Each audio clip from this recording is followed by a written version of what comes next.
مجھے بہترین نہیں چاہیے، بس وہ چاہیے جس میں میرے رب کی رضا ہو۔ میں نے جب سے اپنا سب کچھ اللہ پر چھوڑا ہے، تب سے کبھی بھی اس نے مجھے اکیلا نہیں چھوڑا۔ کوئی کتنی ہی ناانصافی کر لے، آخر میں انصاف تو اس ذات نے کرنا ہے۔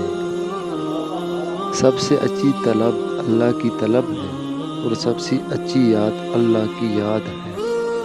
اگر تم اللہ کے ہاں اپنی حیثیت جاننا چاہتے ہو تو یہ دیکھو کہ اس نے تمہیں کس کام میں لگا رکھا ہے۔